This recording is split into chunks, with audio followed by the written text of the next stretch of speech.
Hello, hello, hello. What's happening, people? My name is Lewis Lee from All Ends Media, and this is Plan and Traffic, where we do this every week, Thursday night, 9 o'clock Eastern Time. So tell your friends, tell your people, what we do.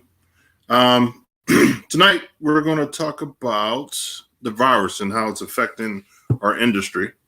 I know I'm sitting here real hairy because I can't go get a haircut and get my beard trimmed. But that's what we'll be talking about tonight, just us and the friends. I'm going to throw out a couple things. If anybody is on YouTube, if you check out the YouTube channel, The Plan and Traffic Show, would be appreciated. And you can check out the website. And this show is sponsored by the official Plan and Traffic Show website. So you can go there and you get your merch, get a hat, t-shirt, whatever.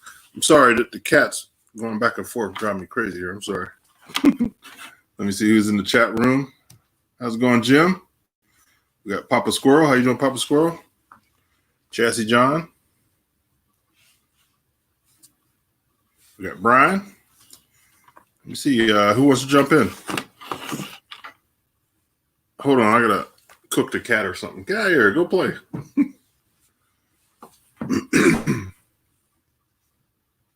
He waits until I get on here to start messing with me. All right, you want to say hi? Say hi. Winston wants to say hi to everybody. Hey. Yes, sir. I went down to the corner. Yeah, you're in the corner. This always happens. After I do the show for you, I log out, obviously, and then when I come back in the next week, I'm down in the corner. This happened last time. I don't know. Yeah, at all. And I couldn't get back in. I don't know how the hell to do it. So you're logged in under you. Press the browser and log back in. Yeah, no, I'm logged in under me. Yeah. Let me try and come out and come back in again. Let's see what happens. You know what I find always works? I don't log out, period. I don't either, but last week when I had to do the show, I had to log in as Lewis. Yeah.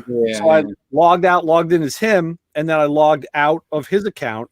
And every time that happens, the next week, this happens. Puts him in the corner. Puts him in timeout. Yeah. So let me try. I'll close the video, log out, log back in, and then you'll see me. I always I hit the X at the end of the night, shut the browser, and then next Thursday comes up. It's saved as a favorite, Crowdcast. I click that, and it's like the splash screen. And I click on my dashboard, and that brings up all Plan and Traffic shows. And I'll click on the show from last week. And then when that comes up in the upper, almost to the right-hand side, it's got, the name, the Playing in Traffic show. So that's a link. I click that and then close the first window. And it opens up this window for tonight. Huh. And then you should be able to just go right straight. You should be able to go straight to that night's show, like from the dashboard. Yeah, that's the weird part. It doesn't show up from the dashboard. It shows up all of the recorded shows from prior. Wow. Yeah, when I go to my dashboard, it just shows a link for every single show since I got here. Yeah. Yeah, so I just click on the latest one, and then I just re-click on the actual, Plan and Traffic page. Yeah. It brings me to the current show. It says "Let me in." I click the "Let me in" button. So hey, we can see you. Yeah, you know what? I did I went down. I did a camera mic check, and it verified the hardware, and then it let me in. Your video's fuzzy tonight. Is it? Yeah. Yeah. You know why? I think because so many people are home. Play school cameras. I look clear to me. Yeah. I think it's everybody's at home, on the internet. That's been happening. Yeah. Man, we're out working. Yeah. So what do you guys think about the virus holding us back, man? We haven't been to car shows, motorcycle shows, nothing. I'll tell you something, man. In Comac today, there was almost a freaking riot. There's this group that's out in Suffolk that are basically like pro-Trump. Cause I got the American flag and the Trump flag, and they're like, just as like, we're fed up. Like, we want to go back to work, open the stores. We're not wearing masks. Fuck you. This and like, and the Suffolk County cops were all over the place. They did one last week, and now the cops hometown. And the police just they handed out like 100 masks and like hands off. Like, I don't want no trouble. Yeah, people are getting antsy. Yeah, man. Look at me. I'm all hairy, and my shaver broke, so I'm really hairy. Oh wow, wow. That's yeah. And you can't find that in the stores. People bought them all up. I feel sorry for you guys, like living in the Stone Age. But see, now I read this morning, Florida, because Florida is not fully open. There's some areas like way down South Florida by Miami, Broward County. They got a lot of problems down there, so they're not open. There's a couple of counties that aren't open, but everything else is like first stage of reopening or second stage of reopening. So they're doing good. And the reports are that Florida is still continuing to have less cases, even though we're out working and doing stuff again. Yeah. So yeah, we open up tomorrow, the 15th. So I'm kind of curious to see. Yeah. I got to ask you this before I forget. Because, John, I was going to send you a bunch of this guy's videos. You too, Lewis. There's this guy on YouTube, Jamal, black dude, and he does like his impressions of like rock videos. It's like you're watching his impression first time. And he's really cool. I mean, the way this guy, like, he bops this, he's got some rhythm, man. He's a funny guy. He's a nice guy to hang out with. But I watched Edgar Winter did Frankenstein Live. Who he thought the drummer was Johnny Winter. Like, no, dude. Edgar Winter. Who was the drummer? Oh, I don't even know what the guy's name was. Yeah, he's the guy nobody knows. But I watched Edgar Winter, Jethro Tull. I just watched one today by him was Ballroom Blitz. Sweet. Oh, God. And what else did I watch? Grand Funk. And he loves all this stuff, but he doesn't know anything about any of the bands. He's comparing Jethro Tull. He's listening to Aqualung, and he's saying these guys like a cross between like the Allman Brothers and who else? Like, no, not the Allman Brothers. Yeah, can you send that to me? I'd like to check that out. I will. And it's like his first time hearing it. And I'm looking at the comments, and the guy saying, "Listen, dude, the Jethro Tull." Because I'm trying to think, like, if I had to tell somebody who did Jethro Tull sound like. They didn't sound like anybody. Ian Anderson had his own sound. They really kind of had their own niche, But he's. I got to find out. I almost want to write to him and ask him, "What music do you know?" Because he's thinking Edgar Winter, like, "Wow, these guys are brothers, but where's the other brother? Must be the drummer?" Like, no, man, Johnny Winter didn't play with Edgar Winter. No, funny stuff. He's a cool guy. But yeah, I'll send it both to you. I've been send them a link to some Allman Brothers stuff or Doobie Brothers. Let them figure out who the brothers are in the Doobie Brothers. Yeah, right. So hey, Ray, thanks for handling it last week for me. We had some things we had to take care of. This, family stuff. No problem. You're looking at my crew. You're looking at the crew. Plus, we had Carl Anthony come back in. Oh, really? Nice. He's I get him last minute on a radio show all the time, and he's good like that. He knows that I program on a shoestring. So in the afternoon, I said, "Hey, Carl, what are you doing tonight? You want to come out playing traffic?" He's like, "Okay." He's a good dude. Yeah. So he came on. Yeah, it was great. We had a good conversation. We talked about trucks. Talked about a bunch of stuff. Yeah. Yeah. He can go. He's very well diverse. The guy can go everywhere. And he works in the dealership, so he knows the service angle, and. And then we joke around. I think he likes, like I've seen on a radio show, a lot of these guys that are out of state, especially in the Midwest, they wanna hang with like the guys on the coast, but they don't live there, so they don't really have like the, you know what I'm saying? Like they weren't born into it, but they want to do it. So we don't really, we don't give them a hard time, but we do give them a little bit of a hard time. But I mean, he was squoze in between the three of us, and like he knew he had to behave. Yeah. But so we have fun. So what are we gonna do, man? There's no car shows, man. This is terrible. They're taking your reservations for SEMA. All right. SEMA says we're going. Okay. A friend of mine, the guy that's going to actually paint the Trans Am, if I ever get it done. He showed his application today on Facebook that he had registered for his, passes to go. And then I'm gonna do mine this week. There was a direction to the SEMA page where SEMA is like, vendors, if you haven't reserved your spot, you need to jump on the boat. And cool videos of the car, John. I want to see more of the car, though. Like that video, that was pretty funny stuff. That was good stuff. Yeah, and I'll tell you more. I don't know where he. At one point, I had seen other passes. My car made like 4 or 5 passes on video. I don't know where that video went. Yeah, that Mystic Warrior car. I know that car. He was creeping on my girlfriend. I could see why. Yeah, she's a good-looking girl. I could see why, man. I would have been too. Follow her around all day. Yeah, but I knew that Mystic Warrior car. It was probably from Atco because I was there right around that time with my buddies. I was helping crew his race bike, and I wrote there was actually a bike club in Oceanside called the Mystic Warriors. That was their name. So I knew one of the guys in the club. But yeah, that Pontiac was a runner. Definitely a runner. Awesome. We're talking about it. When was that? 1989? 89. It was like the summer of 89. Yeah. Yeah, August of 89. I used to run my Trans Am at NMCA at Maple Grove and in Atco Raceway. And they had a class.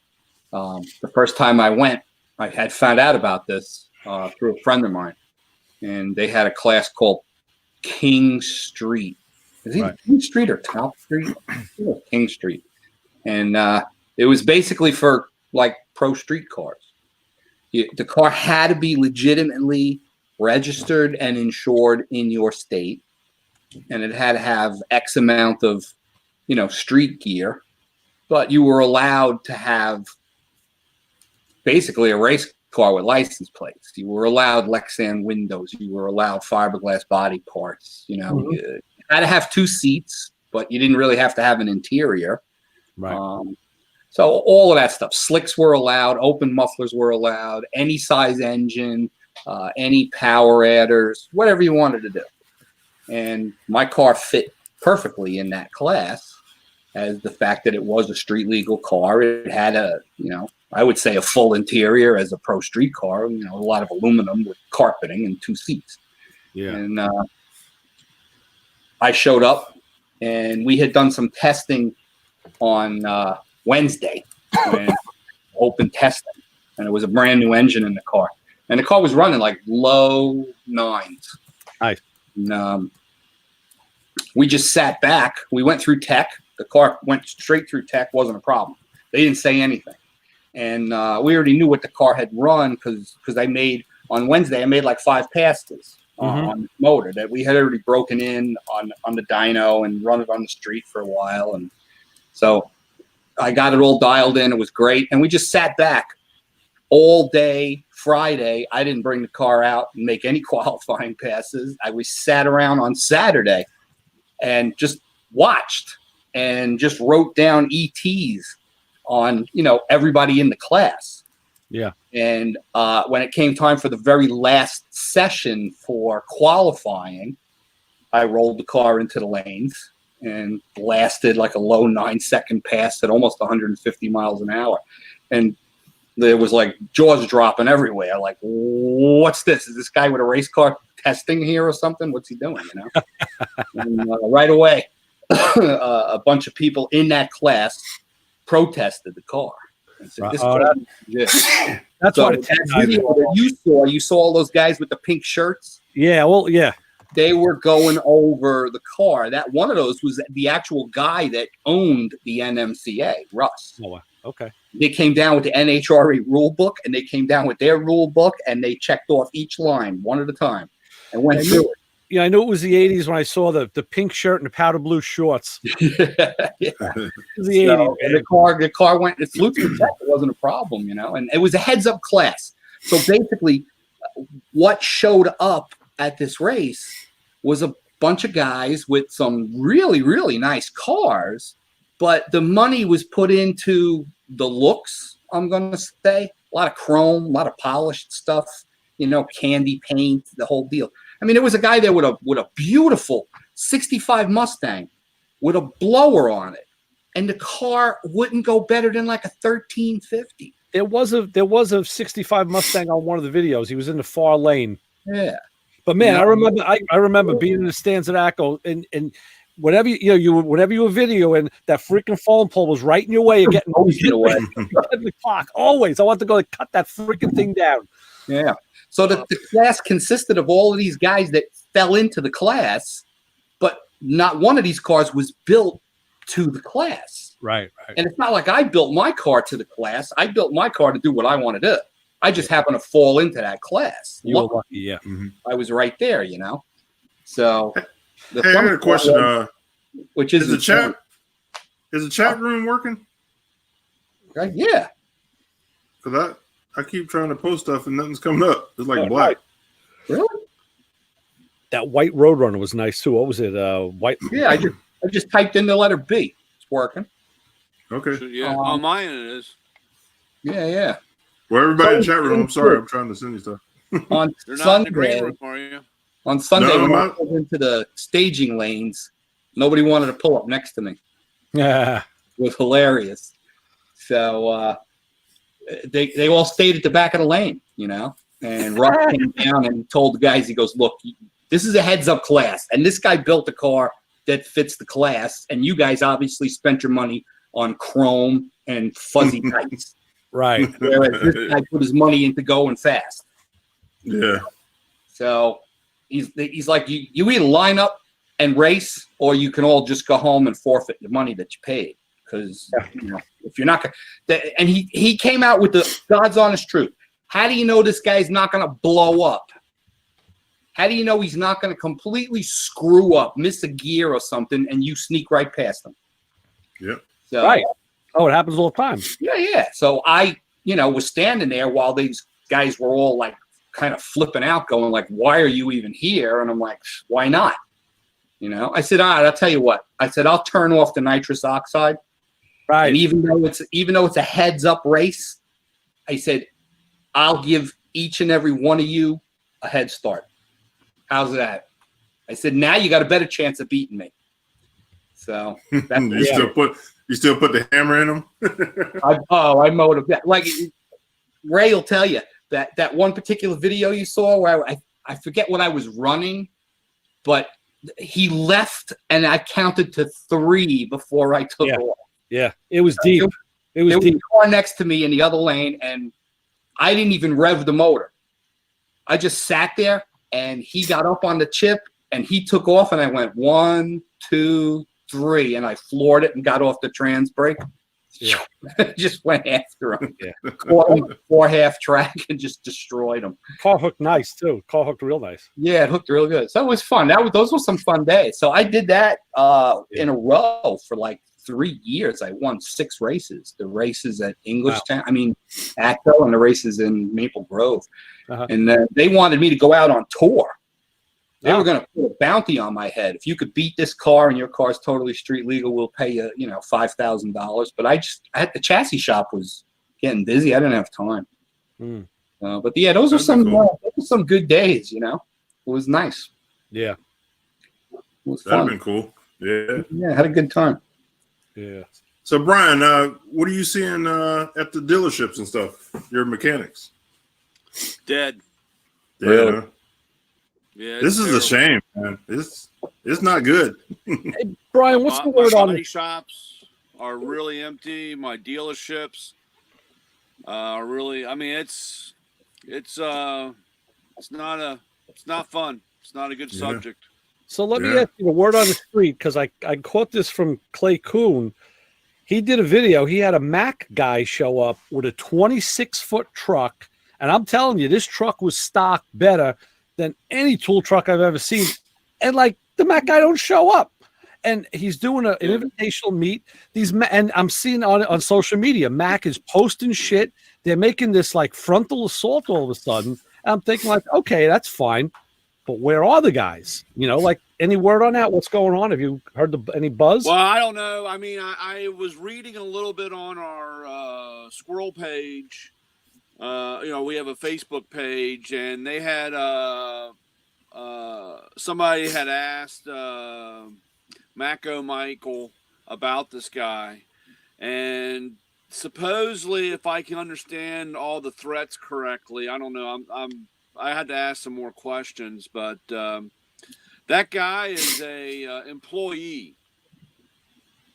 He's not a franchiser. Now, which guy? Because there's a guy in the truck, also named Michael. Yeah, the Mac guy. Yeah, but Clay had a guy in the shop, a Mac guy that was doing a demonstration on a new, these new. Yeah, they're employees. Fits. They're not franchisers. The guy in the shop was definitely an employee. He looked like he was just out of corporate, and they put a Mac show. But the guy in the truck is a younger guy. He looked like he could have been. He's an employee. He's not a franchiser. So what are they? They're like loading up their own trucks. Yeah, those guys. They're cutting out you guys. Those guys have no money involved. That makes sense because that truck, They man. don't care. This truck was, Mako Michael said that guy have TP. That's their time payment counts. That's their truck credit counts. They owe the Mac guy $2,000, and they're paying $20 a week. wow. That guy that drives the truck is getting a paycheck from the company. He doesn't care about the money at all. That makes sense because I'm telling you that the way this truck was stocked, a young guy, I don't know how he would have did it. We would have had a mortgage on that and truck. That's supposedly from what I'm reading, that guy that owns that truck, that's his 5th truck. Oh, Jesus. He's got 5 trucks. Wow. Mako will not. We had our number one guy a couple of years ago. Our number one guy had like 7 trucks, and he was running around the Chicago area. Okay.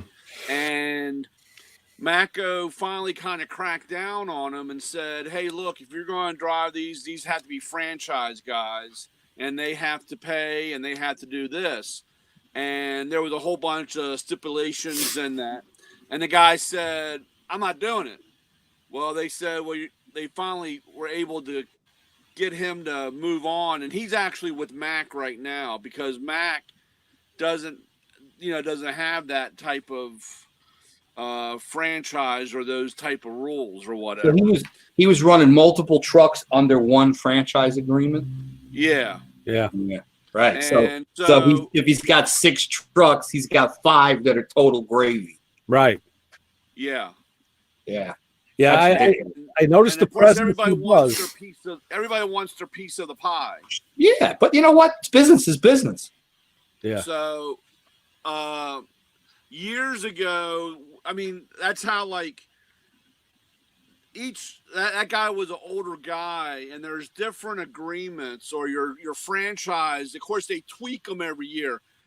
It would be very hard for me to go into this business today on what some of the rules and regulations of the franchises are.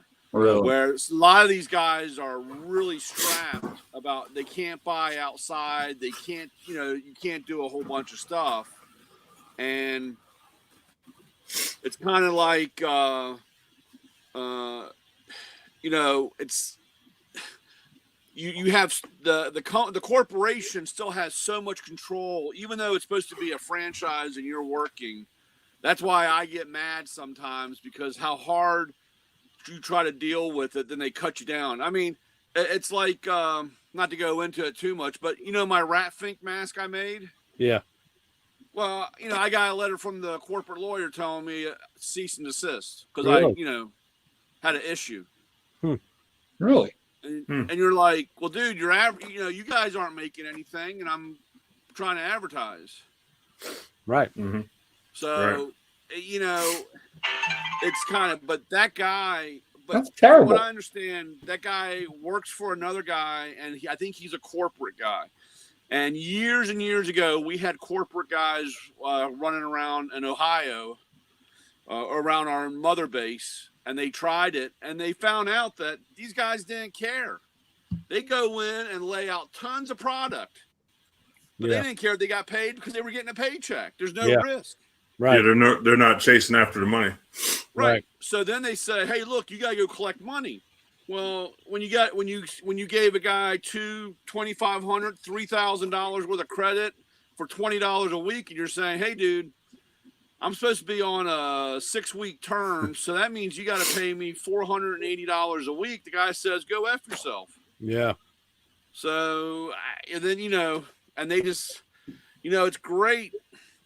It's the evil sword. It's a knife blade. Right. You want to get your product out there. You want to sell your product, and you want to lay it out there.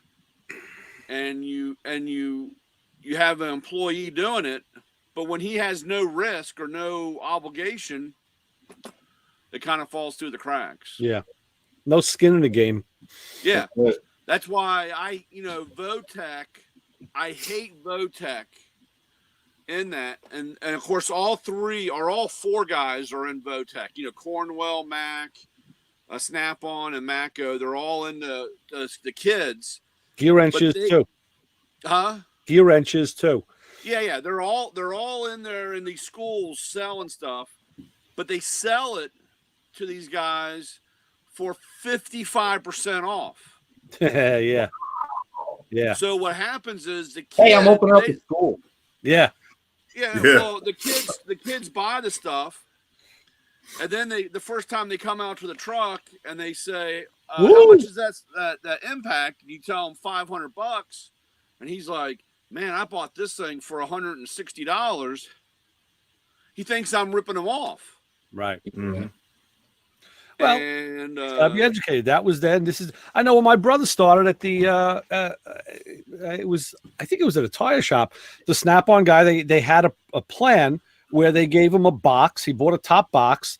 I have it in my garage, and there were plastic trays in it with all the different things laid out. It was like, a ratchet and extension set and different sockets, and you could tell it was like a starter kit. It was a starter box, and it was made for I just sent you an article tonight out of Motor Magazine. Yeah, I was starting to read it. And that was the same thing they're talking about new technicians and how to try to dissuade them from getting out on that truck and spending $20,000. Right. Get yourself a roll cart first or a tool bag and go slow. I had a really good deal at the Ford dealership. And I went in because they were saying they'd hire guys and they'd have no tools. Yeah. And I said, all right, well, part of the deal is I will give you guys a $500 gift certificate, and it's going to cost you $300 or something, So it would cost you $300. It gives the guy $500. It gets him on my truck. He buying stuff. And, right. And I'll set out, like you said, a starter kit. They're doing oil changes and tire changes, So you set up a set of, tools for that. And I had a guy come out, and the service manager, the shop foreman brings him out, says, "This is Brian. He comes on Mondays. You buy your tools from him, blah, blah, blah. Here's your gift certificate." And I said, "Okay, well, this is what you need right over here. This is your start. How much are for the Oakley sunglasses?" Yeah. We're not buying Oakleys. Right. You need to buy tools. You need to invest in yourself. Yeah. Don't go to the gas station and buy. How much for that really big jacket? Right. How much for that nice jacket? Yeah. Right. So that guy ended up buying a set of Oakleys, a jacket, and a backpack for his dad, and one oil filter wrench. Oh, my God. And the shop foreman comes out, and I said, "Vinny," I said, "I tried everything under the sun." This is what he said. I spent an hour with this kid, telling him that he's not supposed to buy this shit. This is what he needs. Yeah. And then 2 weeks later, the guy's like, "They won't give me any work because I don't have any tools." And I'm like, "Well, I guess you're not gonna have a job." Right. This is investing in yourself. Wow. It's very difficult to get them started. They think they're owed something. Yeah. Or they want to be. That's the whole generation. Yeah. Well, and I will admit, when the shop wants to start them out at, $10 an hour. They're charging $130 labor, Mm. Yeah. and they want to start them out at $10. It is hard to buy tools and Oh, make yeah. a living. Sure. But Yeah, that's crazy. the pay has always been an issue. What It about seems like the more you know, the less you get paid because you're stuck with this real shitty jobs. You know what I'm saying? Yeah. what about the kids that go to places like Wyotech and they train and they get certified in the whole 9 yards? Are they able to walk into dealerships at a higher They have the biggest chip on their shoulder. Oh yeah. And they are told in school that you will be making $100,000. And when they go out and they can't find, and when they go out and they're like, man, they want me to work for $10 an hour. I'm supposed to be making $100,000. And I said, dude, it took me, 10 years at the dealer before I started making big money. Mm-hmm. You have to invest in yourself and you educate yourself. And very few guys will educate. Just like you said, they will not pick up a book and read it unless, they'll ask, like I said, they'll Google or go onto YouTube and watch a video before actually figuring. Yeah. Mm-hmm. So I guess places like that, Wyotech and University of Ohio, UNOH and stuff, they seem to do real good. People that go there seem to do real good if they want to get into the racing industry.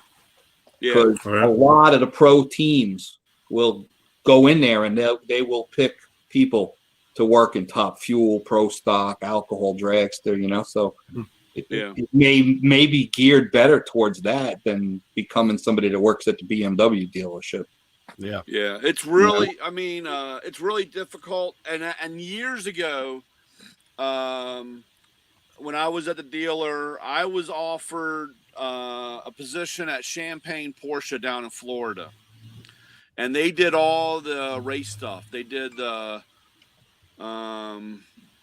when they were getting into IndyCar and all that stuff. And I was asked to go work. And the first thing out of my mouth was, what's my pay? And they said, it's volunteered. You come work at the dealership and you're going to work. Are you kidding me? And I was like, I'm not doing that. That ain't happening. And I look back and I kick myself in the ass because I was offered to go into the motorsport program. Yeah. But, they wanted you to do it for free. You work how at the long? dealership and it was your weekend job. It's like, Okay. it's like you, Chassis John, having a handful of guys on the pit crew that did it for the love of it. Absolutely. I did that for years. I look back and I don't have customers paid me to build a car. They never paid me to be on their team and crew chief, or work with the car. But I never expected to get paid off on that. but that was I'm out there. I'm helping these guys, but at the same time, I'm promoting the company because every single Chassis Connection car that we did's got our name on it. So I'm out there on the line, standing behind the car, looking at what's going on. I'm reading, the computer graphs, adjusting the clutch, playing with the chassis, the whole deal to get these cars to go faster and faster, and people see that. So it was an investment for you. Yeah, the investment, the payoff was, it paid dividends to be part of these teams, and sometimes at certain races I would go around between 2 or 3 cars and help out. So that's good, and then you get a name, you get a reputation, you get a name. People see the cars, they see the performance, they find out who the guy is, and you get to know the people that own the racetracks, and they'll announce, who you are as you're walking up to the line. I've had my name thrown out on the PA at Englishtown and Maple Grove and Atco and Darlington thousands of times, So it's kind of like a word of mouth sort of free advertising for you. Mm-hmm. So it's good. Yeah. Hey, did you guys hear my interview at Cars? Yeah. I downloaded it. I haven't listened to it, but I do have it downloaded and saved. I'm going to get to that. Yeah, it came out really nice, man. Mark did a great job. He's on top of it. Yeah, you got to check it out. I will. Yeah, it's you can go to carsyeah.com. Yeah, put up the link. But for some reason, the chat room ain't working for me. I got You got to couple click things there, on it's it. like- So did you get the cursor? yeah, I did. Look, nothing. Are you sleeping? Because you look frozen. Am I froze? Yeah. Yeah, You look like frozen on my end. yeah. Oh, It's yeah, like stop motion. I'm gonna jump out and come back in. You got some crappy ass Wi-Fi where you live. What you know what I do, man? It really sucks, dude. I You know what you need to do? Where's your router? right next to me. So why don't you get a Cat 5 cable, plug it into the router, and plug it directly into your computer? There you go. Because I can't find it. I moved and it's in a box somewhere. Just go to the store and get one. They're I'm not poor, man. expensive. I drive a bus, man. I can't afford one of those You want me cables. to send you one? Did How you many get you the Nah, glass bubble yet? Well, I was asking Lewis if they put him in a glass bubble for driving a bus. Yeah. Almost. They gave me a mask.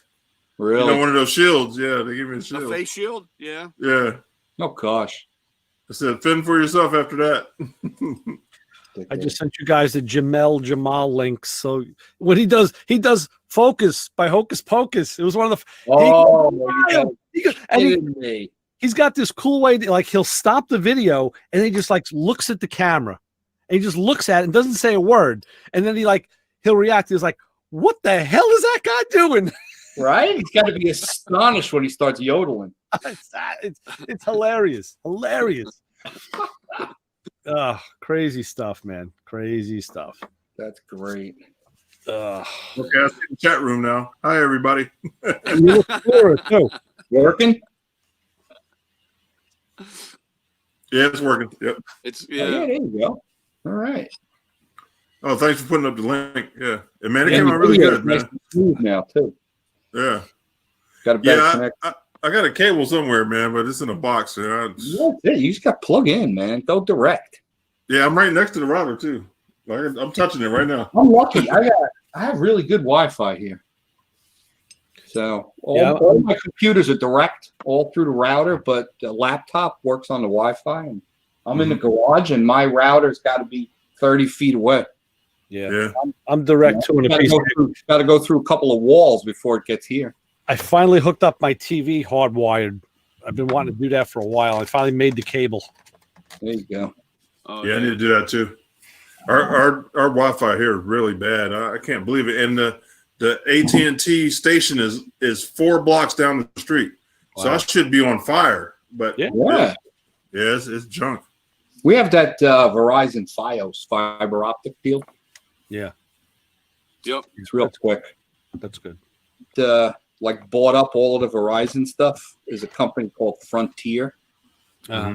They have, if you Google Frontier, oh my God, there's people cursing them out. They're horrible. Hey, In you terms want of to know a customer secret? service, they You wanna know are a secret? absolutely the worst. Chassis John, Yeah. you want to know a secret? What? You know who owns Frontier, right? No. Verizon.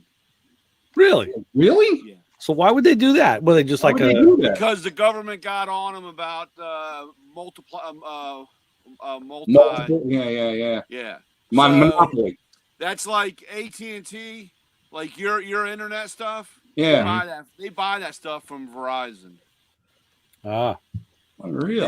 They buy a link of that stuff or a See what block of that the stuff. weird part is the customer service absolutely sucks. I've only had to deal with them once, luckily. yeah. And it was actually for an upgrade. I wanted to go for the DVR that can record like 16 shows at once. But They had. They said it must be from New York. Who the hell are you? well, I had the HD DVR, but it would record 2 shows, and you could be watching a third at the same time. Yeah. And then I kept getting that message of what this one's interfering with that one. So which one do you want to record? You know, that kind of crap. And then they came out with like this Mogambo box, and it's like an extra $4 a month or something. So I called up and I had to make an appointment, and the guy showed up, and then he put that box in, and then he added because in other words, if you want to watch it on another TV, in another Okay. room. That's a Yeah. different box than the regular digital box that gets you your channels. So he had to change like 3 other boxes, and that was the tedious part because he's got to plug them in. First he has to de-address the box that's there already Yeah. to get it out of the system. They Then he's divorced. got to put the new one in. And then he's doing all kinds of crap on the laptop to get the system to recognize the new boxes. And the dude was at my house for like 4 hours to do what should take like 20 minutes. Yeah. But it works. So what's So yeah, going now I can record like a gazillion things at once and I don't have to worry about it. Yeah, because there's so many good things on TV. There is. I know. On Saturdays and Sundays, and then Mondays you got, what do you call it? TV with the Yeah, Shark Tank. from Fast and Loud, and and then there's like 700 versions of Street Outlaws. Yeah. Yeah. You got so I'm Listen, recording all of that crap. I'm watching YouTube as my TV now. That's what I'm doing. I just watch Me YouTube too. videos. I watch it on my TV. I got all my subscriptions and new stuff filters in, and it's funny because it just takes you down like to the branches, and it keeps like new stuff keeps getting recommended, and you follow like, hey, this is pretty good. Yeah, this guy is good. Now I'm watching old stereo gear from the 70s, guys that collect it and fix it. This is dude in like Massachusetts who's JL Audio. I want to go there. It's like It's like Tangent City. yeah, exactly. You watch one thing and then it comes up with a whole bunch of other stuff. And now this guy Jamal keeps popping up. All his other stuff is popping up. Like, okay, but I just saw on YouTube now how if you hit the 3 dots, you can tell it not to send you that content. Like, I don't want to see anything from this person. Yeah. You don't want. But now I'm watching the drum videos, and now I'm getting stuff from everywhere, and some of it's pretty damn good, but Yeah. some of it isn't. But you got to weed it out. So, what's new in Camaro land this week, John? Only what we got done on Sunday when I was with you on the show there. Okay, We got the whole brake system. you were working kind of slow too, so we Yeah. didn't see too And much. then today I got in the mail from the guys at CVF. That's the company that makes the serpentine belt system. Right. I called them the other day. Let me tell you something. Great customer service. Besides the product being unbelievably top notch. Yeah. I spoke to somebody over there and I said, here's the deal. We've got this motor from Blueprint, and it came with your whole setup on it. And it's a Chris Alston front frame. And I spoke to Chris Alston's people, and they said that the rack and pinion that's in these things is a Corvette rack. Okay. So I said, they gave me some numbers as to pressure and stuff like that. He goes, yeah. He goes, you need this. A restrictor? Yeah, it's a restrictor. It blows off at 1,015 PSI. It's good to have that. You need that. Yeah, because the one that's in there is a 1,400 PSI. Okay. So he said, just take off the pressure side, screw this thing in. He goes, and then put it all back. Done deal. He says, you'll be perfect. I'm like, great. He goes, and I'm going to send it to you for free. I'm going to show you something I got in the mail today too. Hang on. Right next to him. Nice people to work with. They were very helpful. Yeah, that means a lot, man. Customer service. It really does. Yeah, well, I've had to call customer service on a couple of companies to keep moving along on this project, and it's hard. Everybody's, like skeleton crew working from home. Yeah. I had to call Holly the other day to ask them about an aluminum mount that mounts the regulator off of the studs that hold the fuel injection or carburetor on the manifold. So I was up on their site, and this fuel injection unit has the same bolt pattern as a Holley Dominator. So I looked around, none of them said for, the EFI. And I did find one that said Holley Dominator, manifold. So I ordered it, and it's the right bolt pattern, width-wise, but the way it's scalloped, it doesn't clear the throttle positioning switch. Yeah. So I'm like, okay, fine. I can keep that for, something else.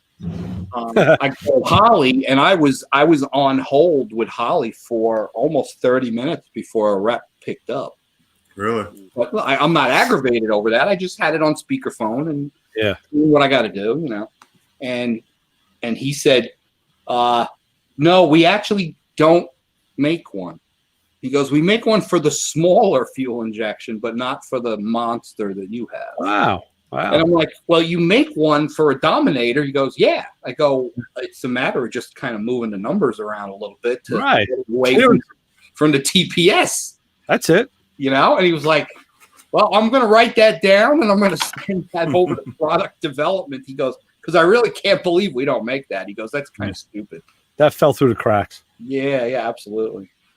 So in the meantime, I'm having another one made. I went over to see my buddy Cameron Johnson.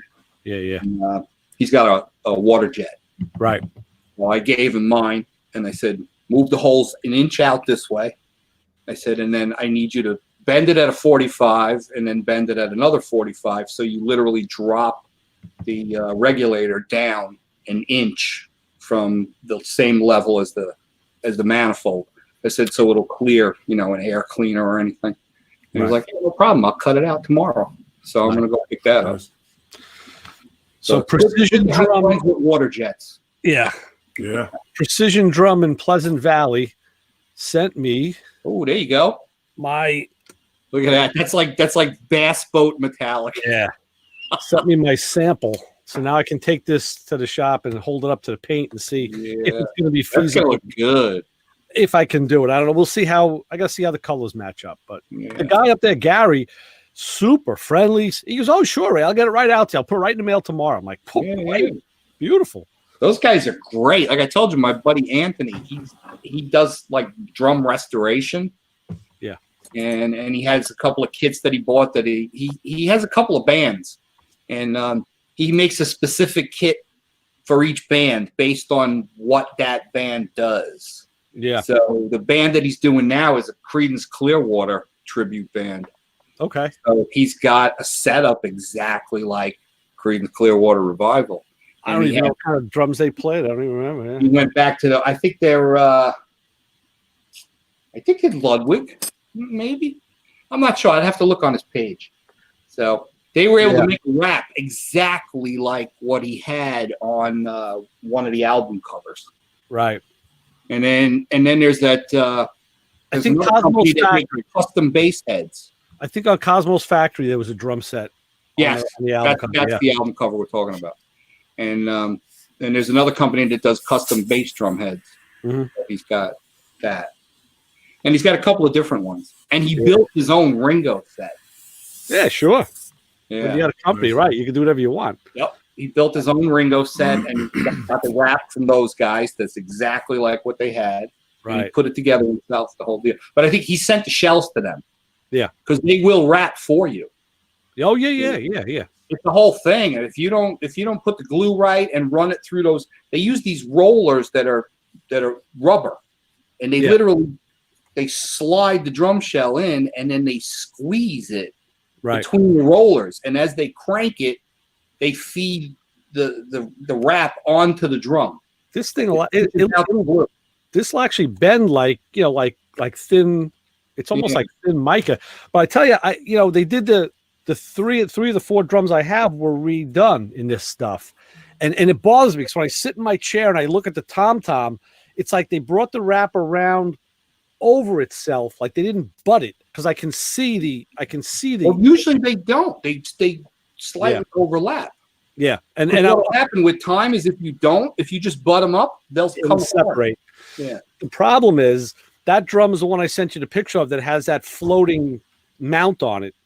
Right. And I want to take it off and reclock the drum so the seam moves, so I don't see it.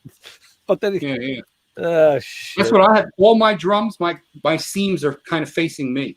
Yeah, you don't see them. I'm nuts about where the drumhead logo goes too.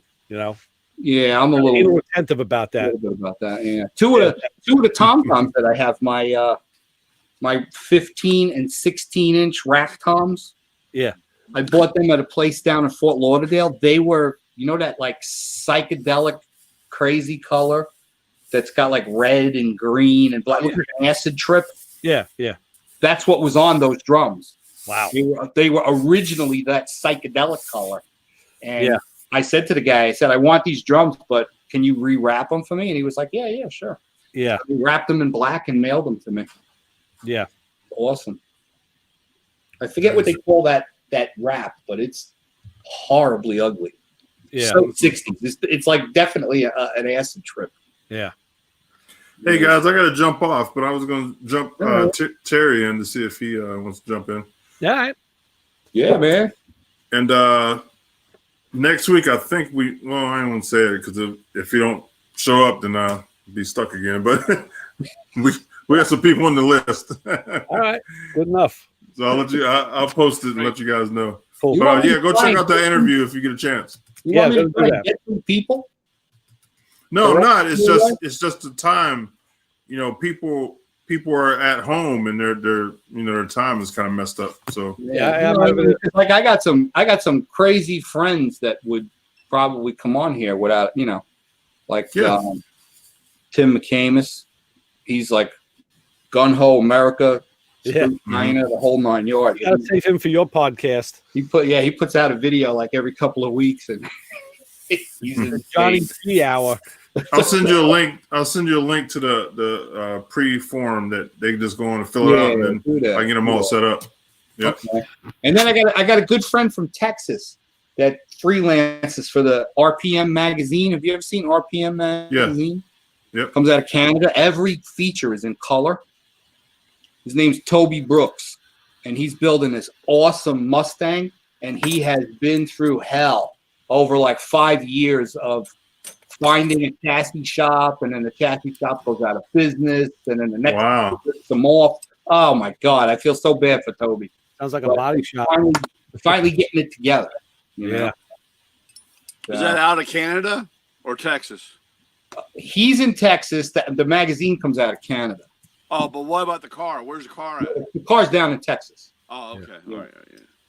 All right, I'm putting in the chat room now. This is the link that you can give out to whoever.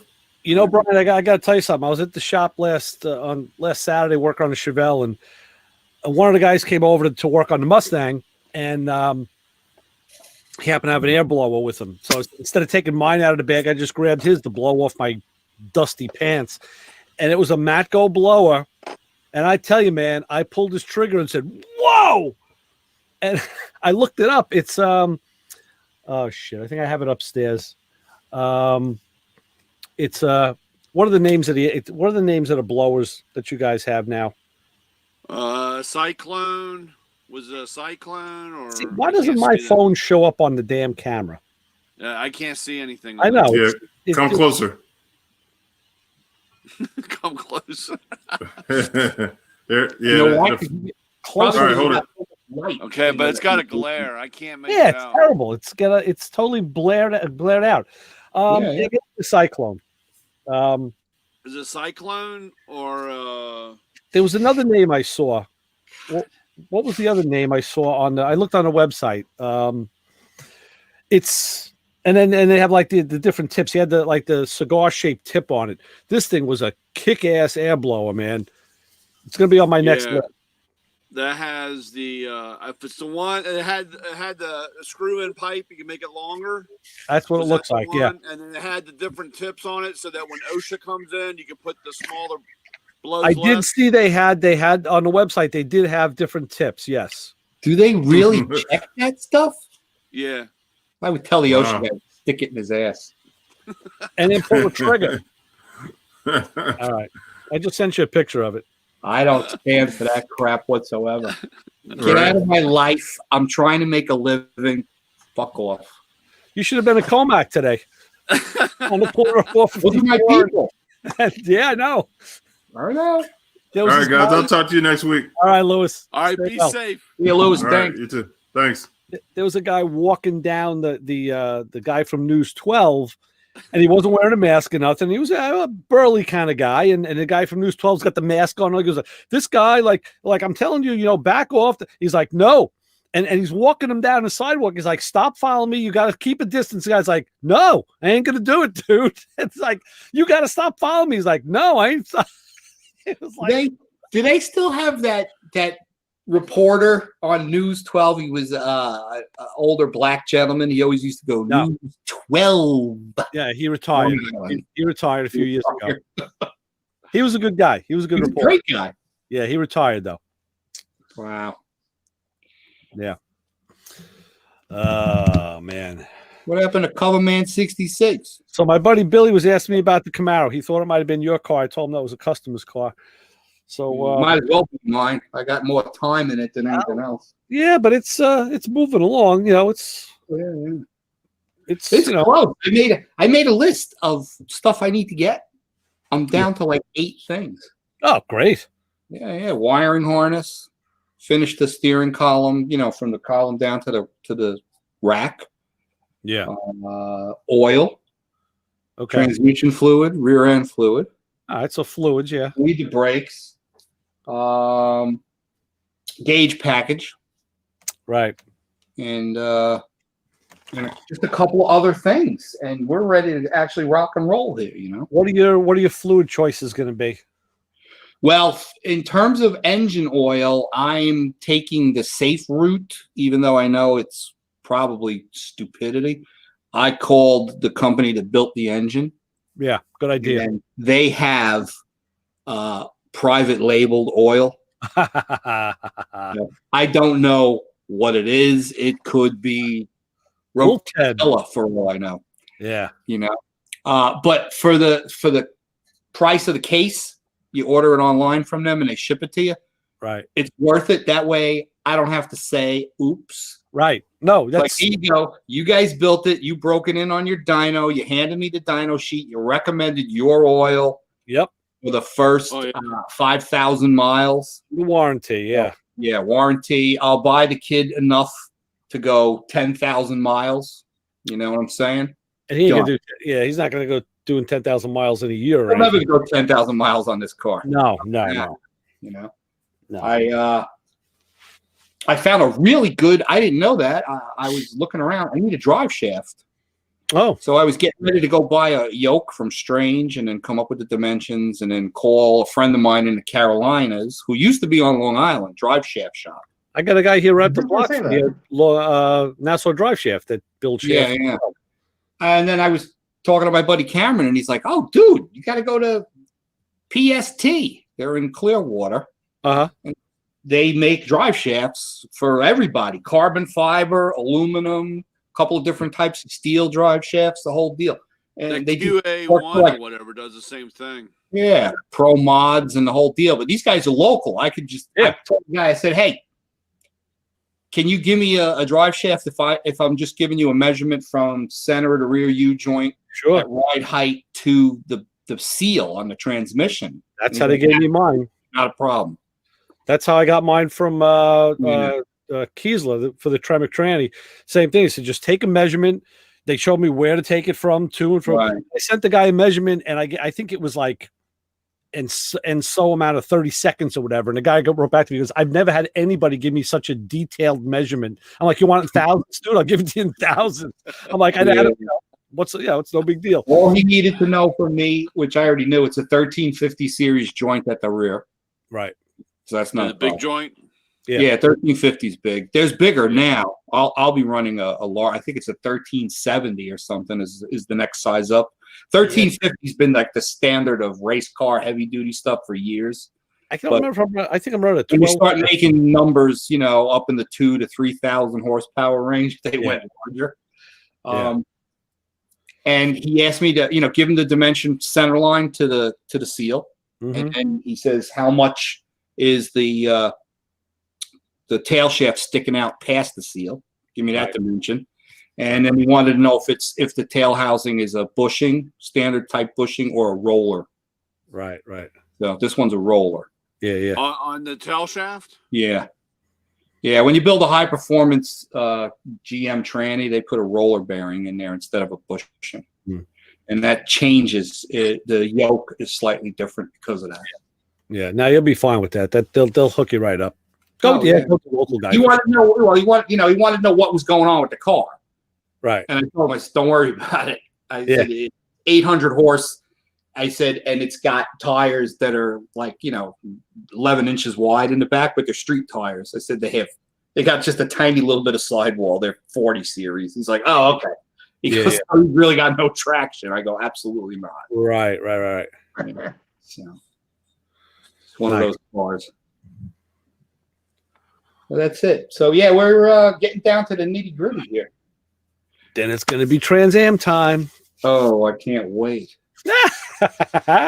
Seriously, I'm looking forward to that one. I just want to see more videos. Yeah, that will be the one where, see, like with this one, come like 5 o'clock on the weekends, I'm done. You knock off, yeah. I knock off and I'm finished.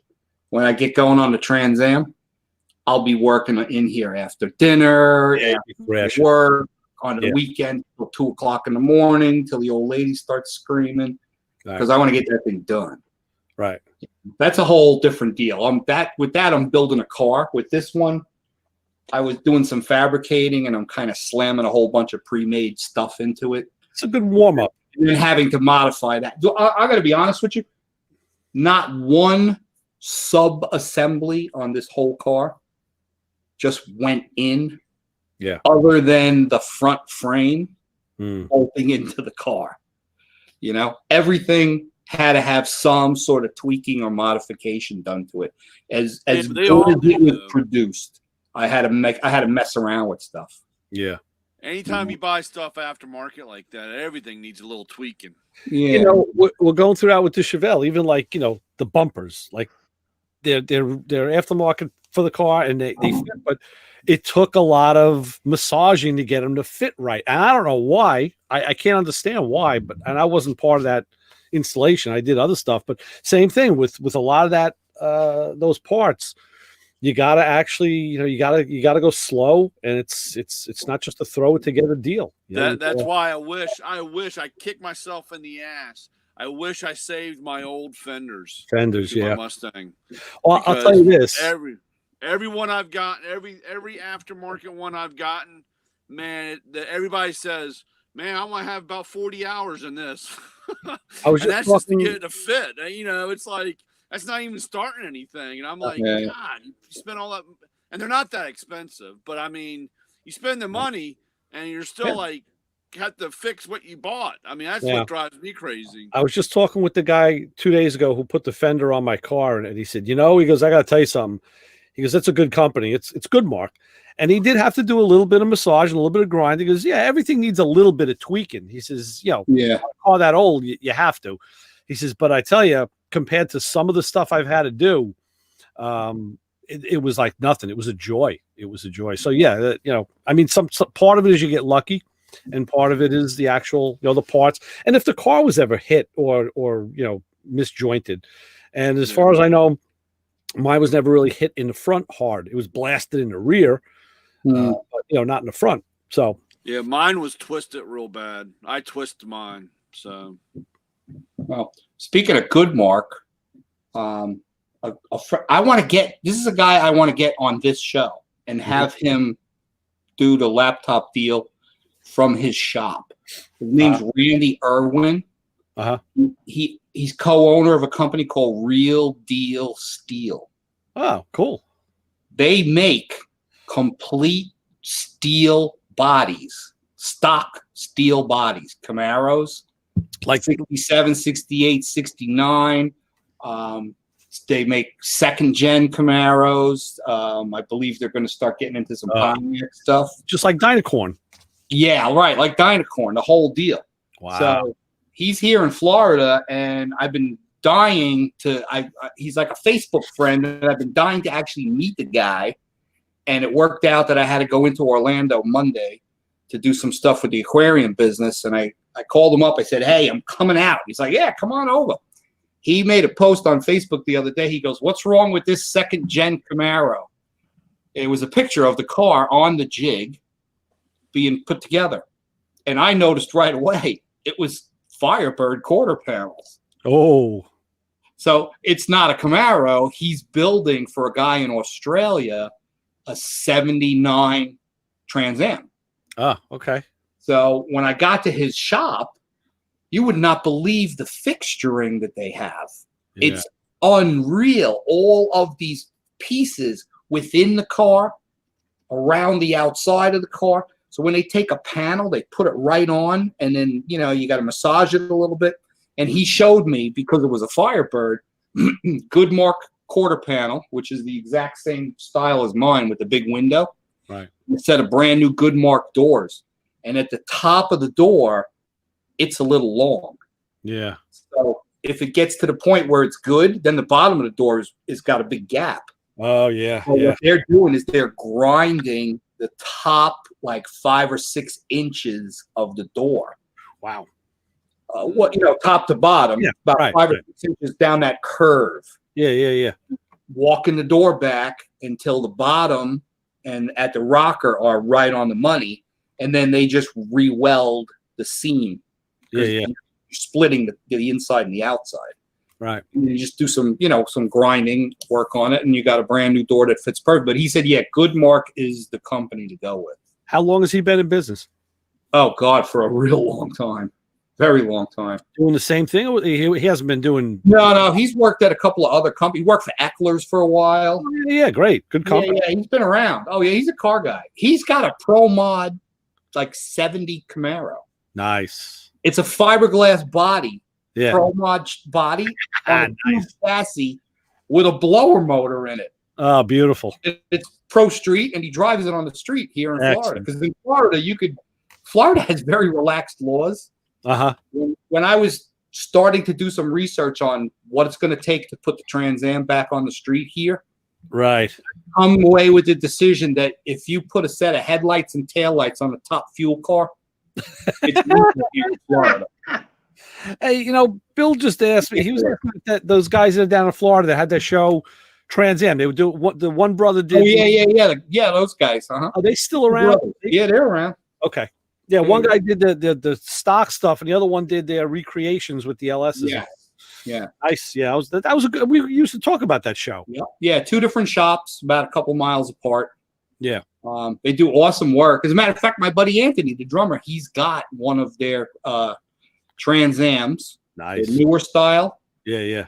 and he bought from them a very rare 73 Super Duty in that weird green color, Oh yeah. a beige interior. Right. He paid a ridiculous amount of money. That's a high dollar car. High dollar car, and he sat on it for about 6 or 7 years, Uh-huh. and he sold it. I think he said he made about $30,000 more than he paid. Wow. Wow. So There you yeah, he did well on that one. That was a good investment.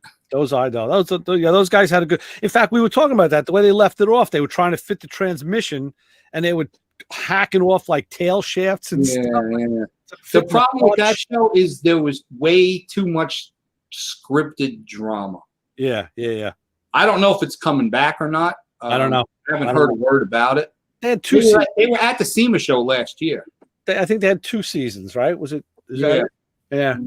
I enjoyed the show. I liked it. I watched it, but I was like kind of turned off by the drama. Right. It's like I would rather see somebody, showing me what they can do and then do it. And if you run into a problem, okay, legit. Show me the legit issue. Right. Don't give me these fake timelines. Yeah. Oh my God, what am I gonna do? And I need this part tomorrow, and it's got to come from Zimbabwe. It's like, really, Oh, the customer's coming at 5, and we're not even done. It's Yeah. 3:00, and we haven't put the motor in yet. Right. Yeah. No. And we got to get Jim. Yeah. No wire. Easy, John. Relax. Take a deep breath. Take a sip of coffee, man. I'm Relax. fine, brother. I got a really good resting heart rate. That's good. Resting already. I don't get excited. I get excited, but I don't go into cardiac arrest over it. Yeah. Yeah, Bro, Tim had a good video about his rear end. The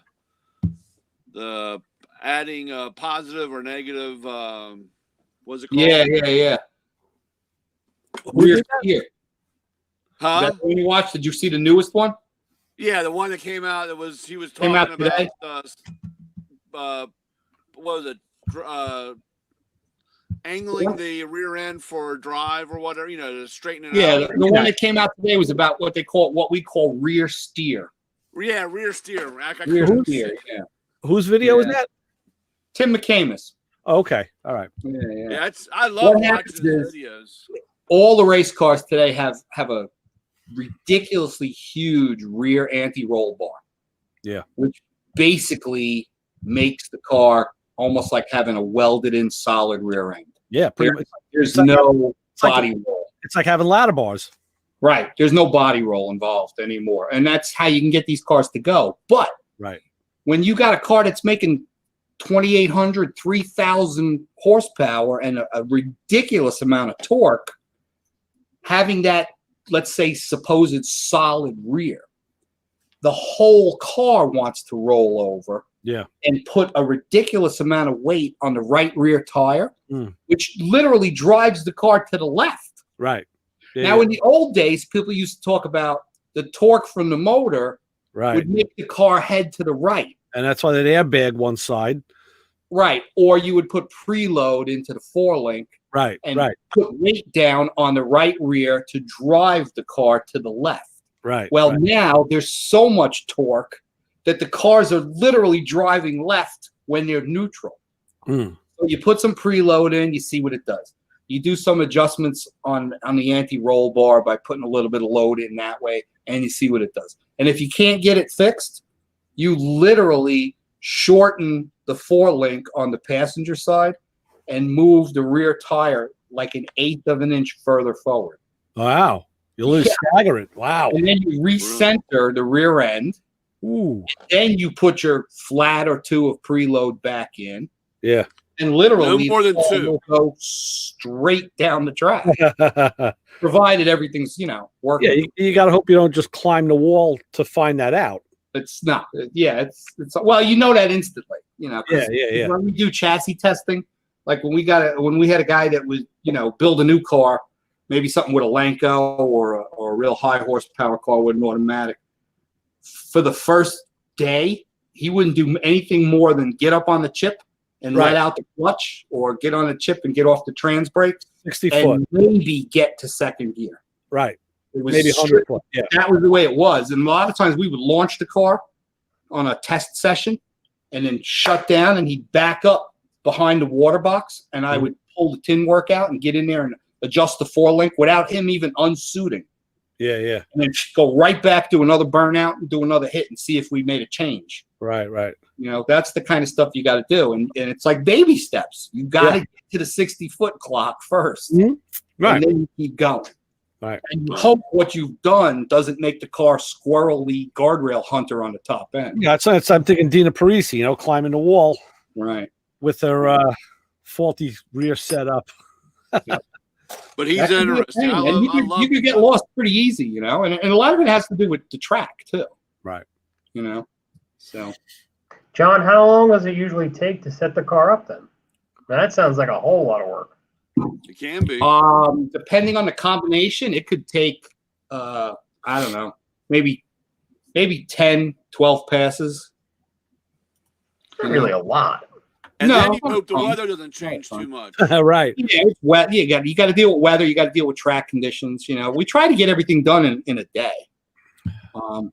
I've had enough knowledge through the years that I could basically, based on what the dyno sheets are, I know what the weight of the car is. I can set the car up on the scales and pretty much set it up that I'm confident that he's actually going to be able to get to third gear or high gear on the first pass. Yeah. And then it's a matter of, tweaking everything. But on a car that makes a lot of horsepower or a blower car or something like that, we're going to work with him just to get that car, pretty much set up nicely in the first 60 to 100 feet, because that's going to make a big difference on the top end. Mm-hmm. The 8th mile is really going to set the stage for what the car can do. The motor is going to take care of what's going on upstairs. It's my job to get that torque to do something in the first 1/8. Yeah. Anything that's in the 4s. Now a lot of cars are in the 3s, in the 8th. It's unbelievable. It's ridiculous. So it's hard. It's hard. And, you know, you get these guys. I didn't, at the time that I was doing the chassis stuff, there wasn't a lot of turbo guys, but now you got a ton of turbo guys, and they're bringing in the boost at mid-track, and these guys are pulling 3-foot wheel stands, and they're going 200 miles an hour in the eighth, and they got the front wheels in the air. Yeah. Yeah. You know, that's like when you see a lot of that no prep stuff, and there's a friend of mine down here. His name's Duck. We call him Duck. Donald, and he puts on races at South Georgia Motorsports Park, and every year he has 2 races a year. There's multiple cars that literally go skywards on the top end. Yank up, really? the air gets under the car, and the car's like this, and literally 10, 12, 15, 18 feet in the air at the top end. Those are accidents where you're really worried about the driver. Oh yeah. Oh hell yeah! Weesh. Yeah, if you look on like Urban Hillbilly video and some of these other no prep videos, you'll see these cars from South Georgia Motorsports Park. They're guaranteed 4 or 5 people every race destroy their stuff. You know, it's ouch. This deal with, you know, with no wheelie bars on cars. I don't know what these guys are out to prove. You know, it's just ridiculous. But the races that he puts on, they're not no prep. The tracks are ridiculously sticky.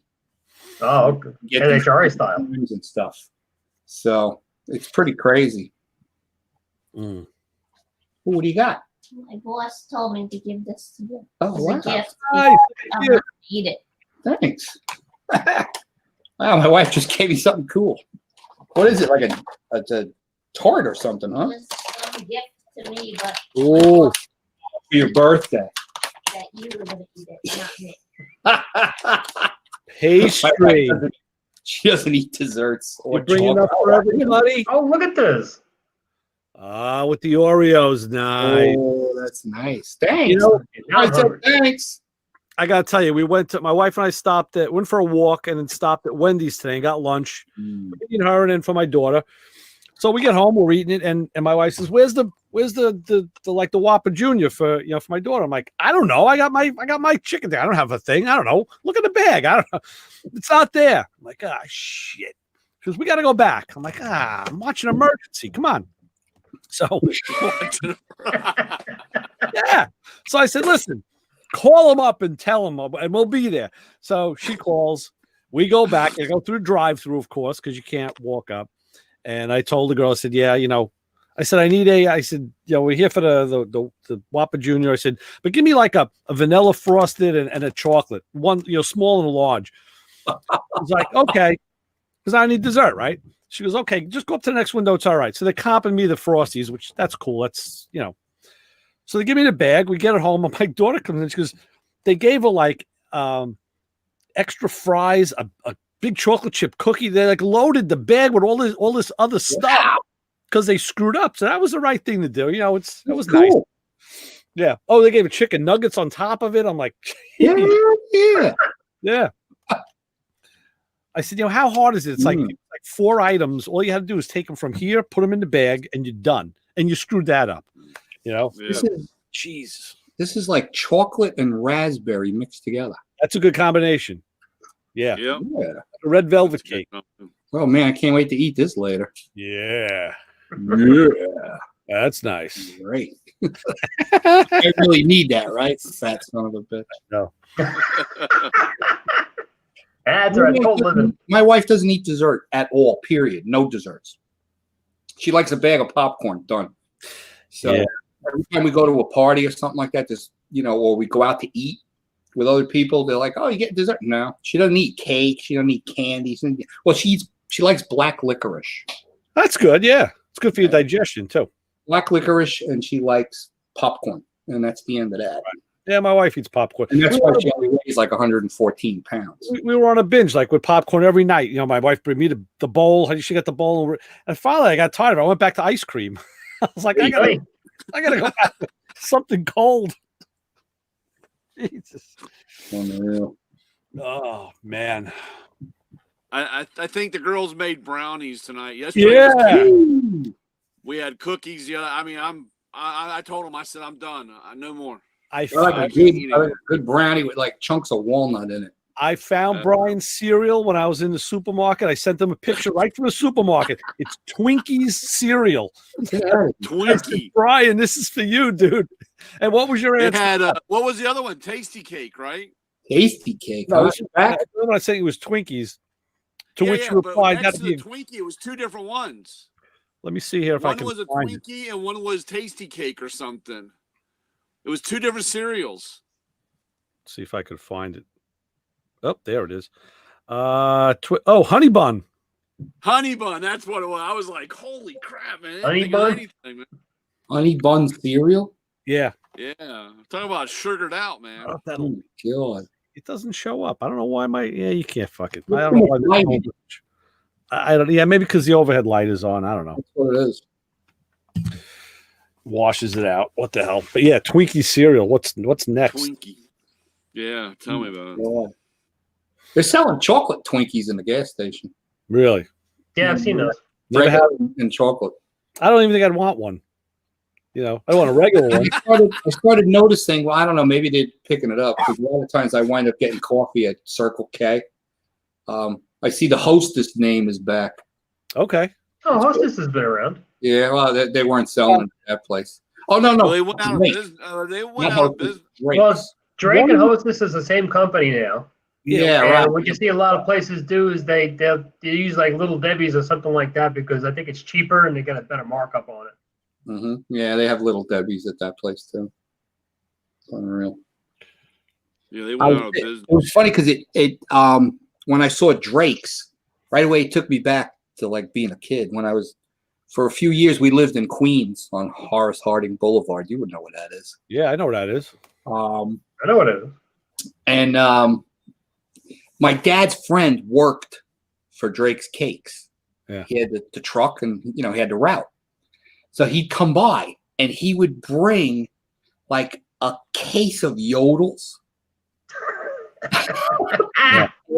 And I remember one of the things that I remember was ring dings. Yeah. Now, ring dings used to be individually packed in cellophane. They Yeah. were about 6 inches across. Oh God, that's the old ones. Well, we're talking the 60s. Yeah. Yeah. Okay. And then I remember later on, they came out with ring ding juniors, Mhm. Yeah. which was 2 smaller ones in a pack.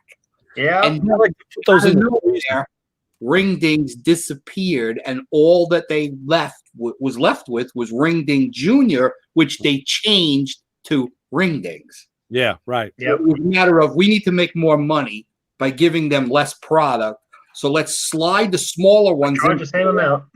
and Yeah. then we'll throw away the big ones, and we'll make so much more money. I like to put them in the freezer. Eat Yeah. them frozen.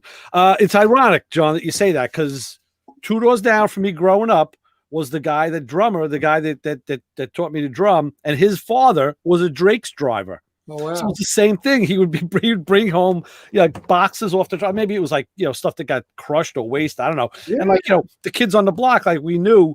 Like actually, he told me once. He says, "Listen, when you see me come home from work, he says, in about give me about 15 minutes. He goes, and come over to the house. He goes." He told me what he goes. Don't tell these other mooches on the block right away because these other kids would just swarm in and just feeding frenzy. So he I gave me forget the first his pick. name, but he was one of my dad's like best friends, and they were on the bowling team together. And he would come by like every week or every 2 weeks, and he would leave coffee cakes, Yeah, yodels, ring yeah. dings. It's coffee Yeah. cakes are the best. Oh man, I love those coffee cakes. Those days are gone, along with Charles Chips. Yeah, Charles chips, sure. When we moved out to the island, we used to get Hoffman soda Yeah, Hoffman, right? Yeah. with that plastic crate with those glass bottles, Yeah. all different flavors.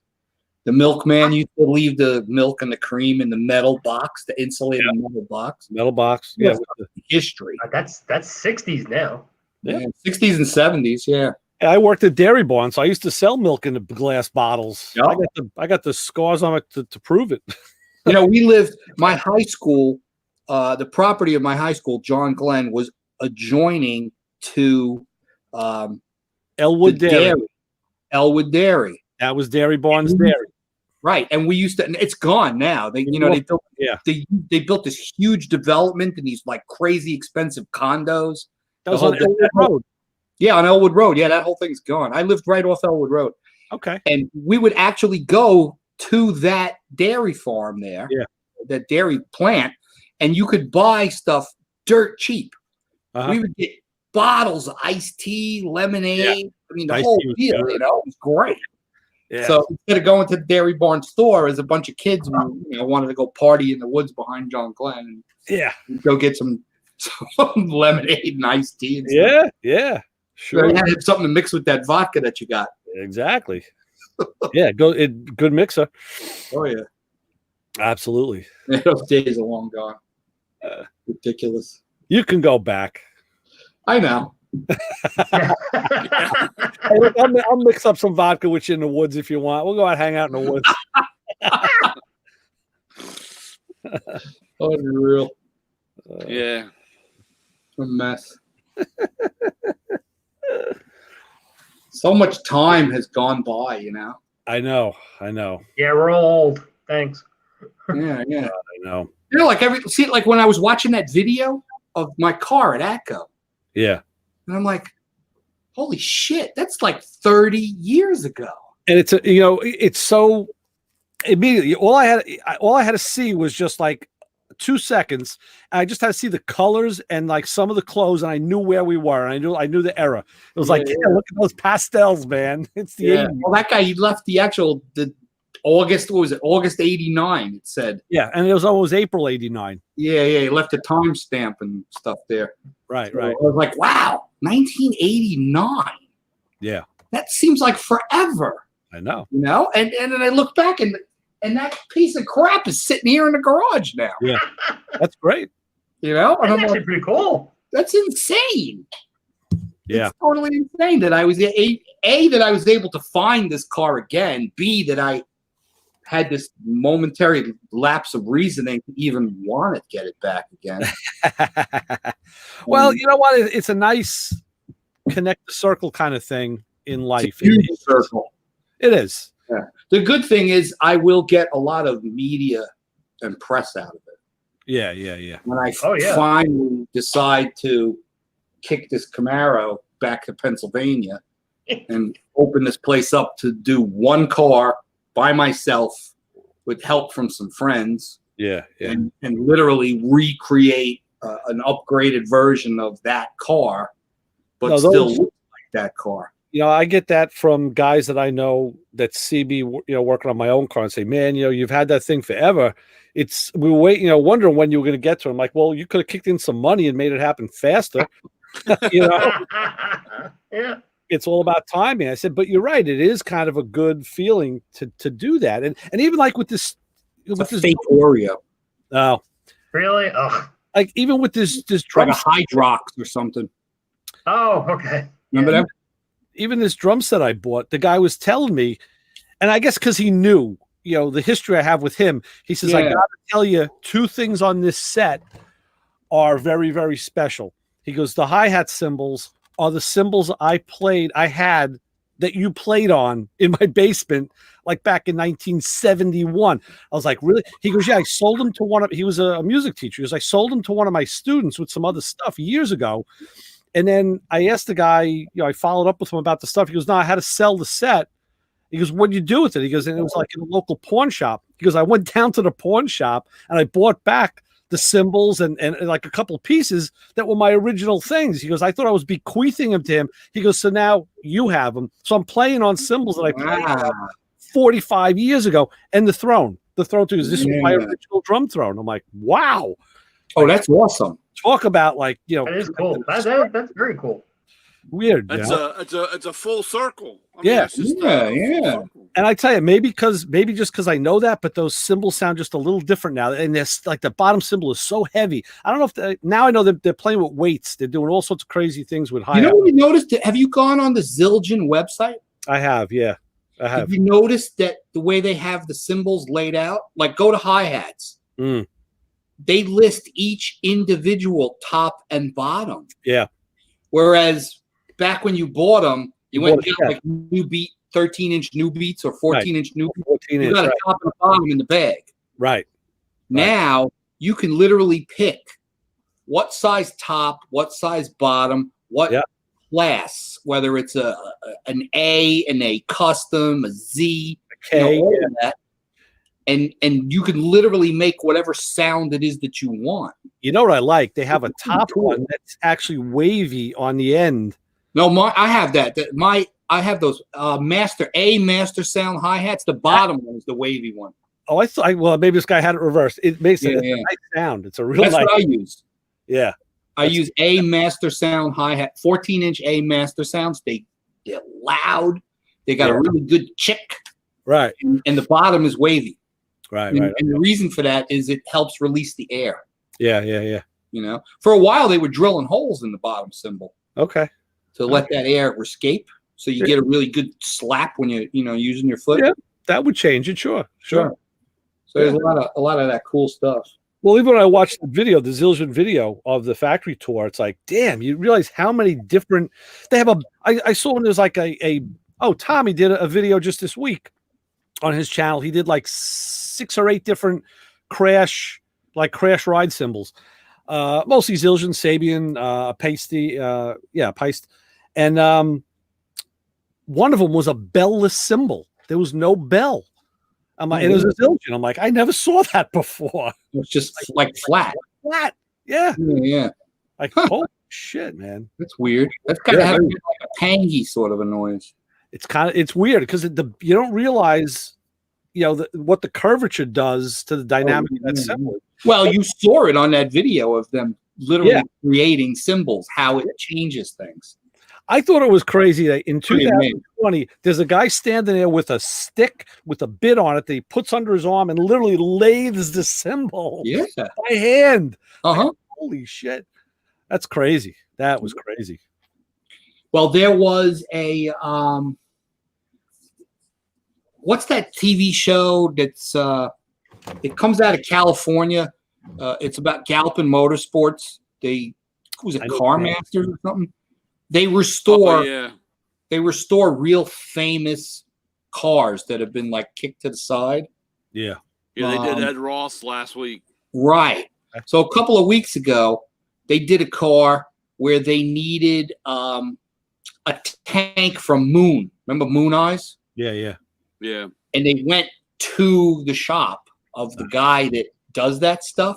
That was And- Red Fox's tow truck. Right, Red Fox's tow truck. That's right. I And saw they Sanford and Son. Yeah. they literally took an aluminum disc Mhm. and then he's got this deal. It's a wheel on an arm, Yeah. and you pull on it, and it flips the aluminum around, and they literally made a can. And I was like, "Oh my god, that's amazing!" I watched a video like that where they were making either fire tanks or fire extinguishers or something. And they literally made it out of flat metal and formed it like that. And I was like, whoa. I think it was bringing a fire suppression bottle or something. I was like, holy crap. The things you don't realize because you don't do it. Yeah. It's amazing. That's some crazy stuff. Yeah. That's love a watching that's that that's a weird show. That It is. galloping guy. Yeah, Galpin. I can't. That guy. I can't. He place him. is like so Joe Hollywood, Yeah. but he's a total car His guy. He's look, got that like weird freaking hair. And he wears- Is he got like permanent mascara? Is it like tattooed? I Is his think mascara so. tattooed? Kind of weird. Looks like he's got permanent eye makeup or something. Yeah. Next time you see something on him, send me a link to it. I'll check it The out. guy's name is Yeah. Bo He- Bo Bachman. I B can't O. remember, but he's got that Master Flex guy, right? Yeah, he's got the one guy that worked from for- Pimp My Ride. Oh, wow. Yeah. Yeah, they got the guy from Pimp. And, Well, Pimp My Ride was shot at the Galpin Motorsports business. Oh. They just Yeah. didn't tell you that it was done at Galpin. And You know, That guy, he had Around, that like, since last the week's 50s. show was really good with Ed Roth. That was Yeah. a great show. yeah, that was awesome. I did just watch a video about James Hetfield and his car collection. Yeah, And he said he donated to the Peterson Museum. He said, he talked about his dad and his history, and he's got a machine shop in his garage. I didn't realize he was that. He said, in my house growing up, the music room and the garage were the only two places where anything good happened and anything creative happened, you know? And he works with Rick Dorr from he was on, and like, and you look at his cars, they're like, a lot of them are 30s, and you know, and you can tell they're all hand formed, very Art Deco-ish. And working with Rick Dorr, I'm not surprised because the guy's a master. But that was a good video to see from Headfield. Yeah, I'll have to send you a link. I forget the name of the show because I watch it and then I delete it right off the DVD. But it's really good, and they have a huge collection of the kind of stuff that everybody knows. But you know what I'm saying? Like he's got like Big Daddy Ed Roth cars. He's got all of the big buildings. Barris. That other guy worked with George Barris or something. Right. Yeah, the guy that actually does the building. Yeah, they had that guy. The heavy other guy. I guess he worked with George Barris, and that's how him and Bo met. Was the other guy, and they went out and got the other Batmobile and put the original wheels and all that shit. It's I mean, like I said, it's a good show. But you want to see something that may just blow your mind? Hang on. No, here we go. He's off again. Tell me he's probably got the bat phone from the Batmobile. He just might because they had a Batmobile in the Autoseum. Yes. Which was right in Mineola. Yeah. So God only knows what he's going to come back with. Unreal. Hey, Brian, where can I get some info on the lights you sell? Because there's a couple that I saw that I kind of liked.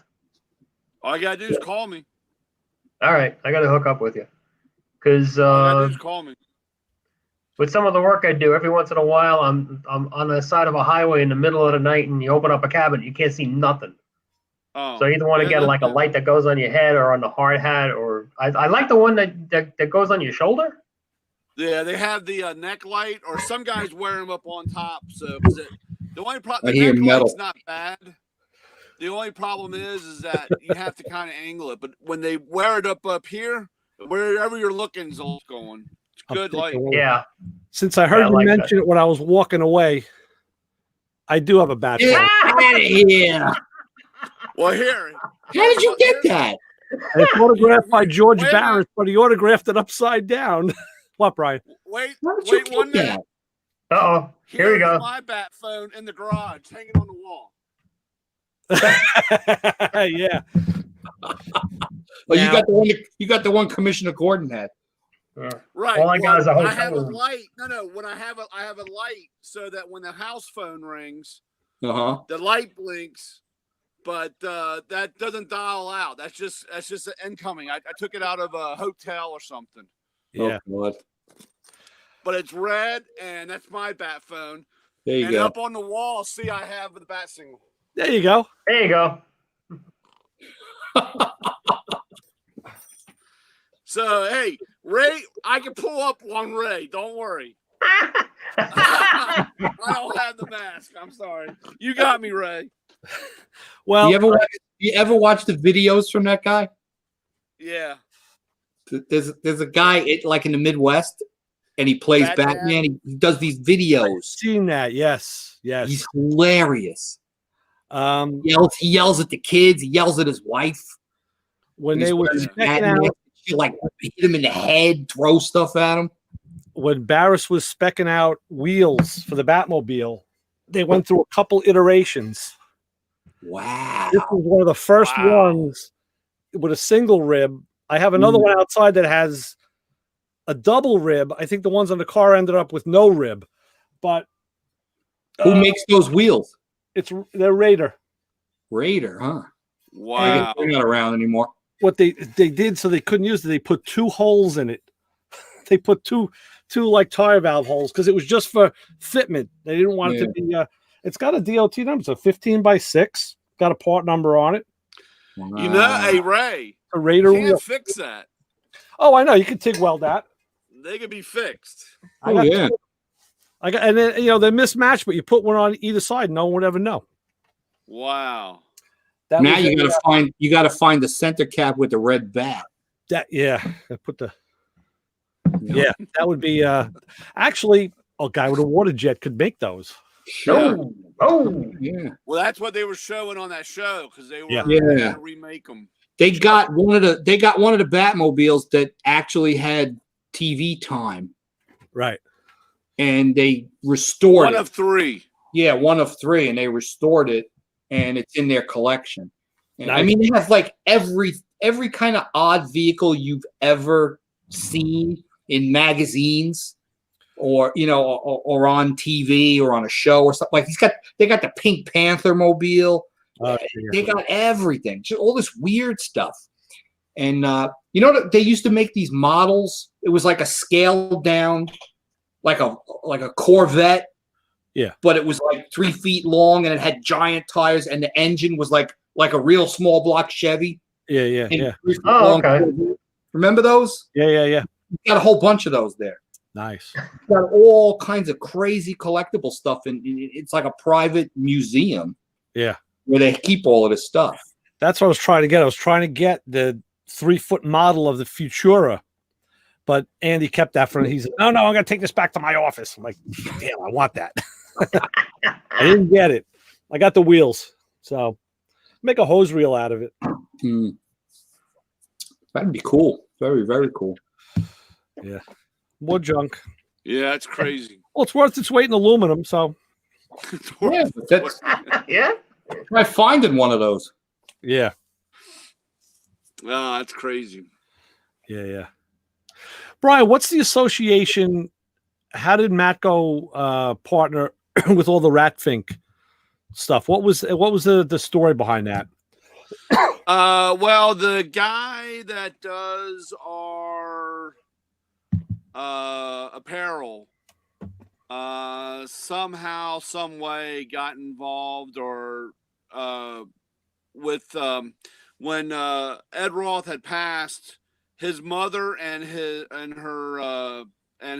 daughter, Ed's daughter,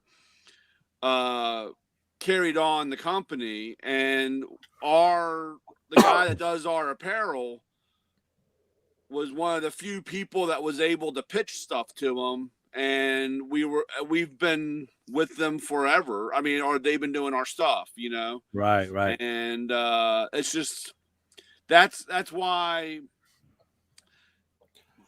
the company Artcraft is the company that does our stuff. They're out in Colorado, and I guess that's where one of them lives or has something to do, because they pitch stuff all the time, and they're it's very difficult because they're Mormons, and everything if it's linked to drugs, sex, and alcohol, it's, Right. It's out the Right. Yeah, I was telling John I have an Ed Roth T-shirt. He's the 65 GTO with the and I got him to sign it at the Coliseum Car Show. Oh, that's One cool. time I was at the Miller Motorsport in Philadelphia. Is that Philadelphia? Miller Motorsport show, and they had like 19 of NASCAR drivers, and I was taking my die cast up to go get signed, for my collection, and the line had gone out and around. And I'm sitting there, we're walking up, and they had, it was Richard Childress and Dale Earnhardt and all those guys, Bill. I mean, it's all Rusty Wallace, all the big guys Swerving standing Urban. there. And I got like a couple of cars, and I'm standing along, and there's this guy sitting in between two booths, and it's Ed Roth. Oh wow. And he's got his top hat on. He's got his little painter box. He's sitting there. And I'm sitting there, and I'm like, to my buddy, I'm like, hey, you know who this is? And he goes, who? And I was like, that's Ed Roth, Big Daddy. And he's like, is it? I said, are you Ed Roth? He goes, yeah, come on over. I sat down there. We talked for like 20, 30 minutes. Oh my God. And we talked, and he pulls out a piece of sheet metal about so big. And he Striped painted it up? out. He painted out a pinstriping thing. He used and one of handed it to these. me. Yeah. Yeah. and to this day I can't find that. Racetracks fucker. again. Saved my life, man. Wow, yeah, that's Get it. in there. It is unbelievable. But I sat there, it gives me goosebumps still thinking about it, just sitting there. Sure, you get to sit Nobody down was with Big just Daddy. sitting there, Right. just talking to him. Unreal. Real. That's great. I That's saw- one person I wish I had met. Yeah, when I saw him at the Coliseum Car Show, he didn't have a big. There was someone else there, some other celebrity. Well, a lot of people don't know who he is. I know he was drawing everybody. I'm like, that's like screw this. I'm Ed Roth. Like, I bought the T-shirt. I said, "Can you sign?" Yeah, sure, I'll sign it for you. I'm like, excellent. I've never worn it. You know, I just now. Really? Yeah. When we go to SEMA, every year when we go to SEMA, you know Kenny Youngblood? Yeah. Now, a lot of young people don't know who Kenny Youngblood is in terms of, you know, what he's contributed in terms of paint schemes and artwork, you know, and photography to the sport, to motorsports. And I was lucky enough that when I was working with Dean Papadias from Main Event Video, Kenny's a really good friend of Dean's. Oh, nice. So Kenny would come on a lot of the shoots. He would fly to, you know, Vegas. He would fly to Arizona when we would go film there, and he was everywhere. And he would come and hang out. And it was awesome to sit around all day for 3 or 4 days with Kenny Youngblood and hear stories about, you know, all of his work. And then he wound up giving me, I have them, they're packed away.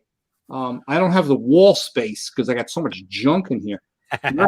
I have artist proofs in frames of his artwork. One of the ones I love the best is called The Last Drag Race. Mm-hmm. It's the front of Tom McEwen's red Corvette funny car at Orange County Raceway at the very last drag race before they closed that place down. Wow. And the detail, there's paint chips in the front of the nose of the funny car. Wow. That's how good this guy is. That's great. And you look at this, and it's literally a pencil drawing, but you swear you're looking at a photograph. Yeah. And then the other one that I have that I really love is called Lady in Waiting, and it was from Englishtown.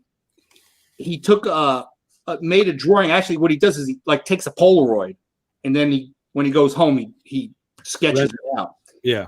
It's Shirley Muldowney in her pink Pioneer Top Fuel dragster. Right. Buckled in, waiting to make a pass at Englishtown. Excellent. And it's called Lady in Waiting. Perfect. He gave me that.